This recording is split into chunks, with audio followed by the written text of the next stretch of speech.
This is your 28storms.com tropical weather update for Wednesday, October 19th. The latest basin-wide satellite image shows that we still have quite a lot of convection over the central Atlantic, and that is in relation to a couple tropical waves down here.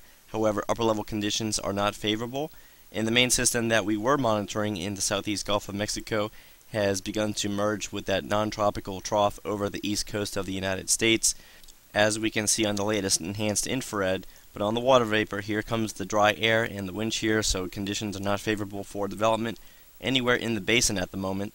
And this is the latest look at the Miami, Florida radar. We still have the threat for some shower and thunderstorms over the Florida Keys and the lower Florida Peninsula. However, as we go into the latter part of the week, and especially the weekend, it looks as though the weather is going to be downright near perfect with highs near 80 and sunny conditions. In the meantime, however, we're still dealing with the recovery efforts across a couple of these communities in southern Florida where there had been reported tornado damage, and in fact it sounds like the worst damage occurred in Sunrise, Florida, which is located just to the north of Miami. It looks like an EF2 passed through a couple communities. It looks as though nobody lost their lives, which is certainly good news, but we definitely have some property damage that has occurred in that area. And there is a slight risk of severe weather still in effect here across the extreme eastern half of the Outer Banks of North Carolina. We can't rule out an isolated brief tornado, and we still have a lot of heavy rain working itself into the mid-Atlantic and New England states as both this tropical feature and this non-tropical low begin to merge over the Ohio Valley and mid-Atlantic states. Continuing westward into the eastern Pacific, we see that the conditions out there are rather hostile. However, we do have some isolated convection just to the south of Mexico, and we will continue to monitor the monsoon trough over the next week.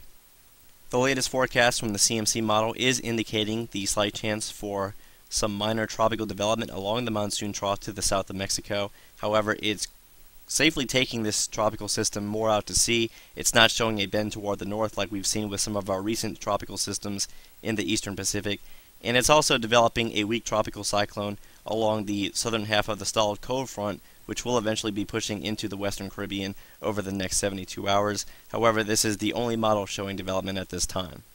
We are now looking at the latest 12Z GFS run, and much like the CMC, we are seeing development from that same area of low pressure in the eastern Pacific, but much like the CMC, it's taking that system on a west to west-northwest course away from Mexico, and the rest of the Gulf, Caribbean, and Atlantic are quiet. And finally, this is a close look at the 12Z ECMWF with the 500 millibar pattern overlaid. Here's that long trough over much of the eastern United States, and as long as this trough persists here, it's going to be rather difficult to get development in the western Caribbean.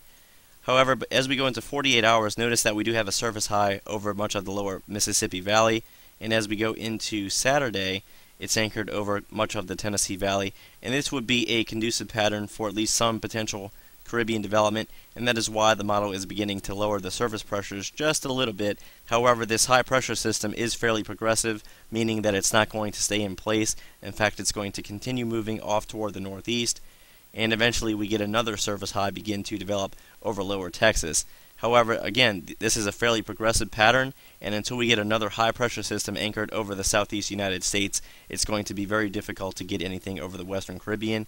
And if we don't get development in the Caribbean this time of the year, overall the chances of getting development is pretty much near zero anywhere else in the basin.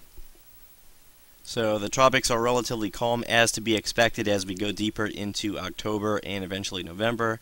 We will continue to monitor the tropics, however, just in the event that we do get a couple more named storms. So please stick with 28storms.com throughout the remainder of the season, and of course into the winter and spring for any significant weather events across the United States.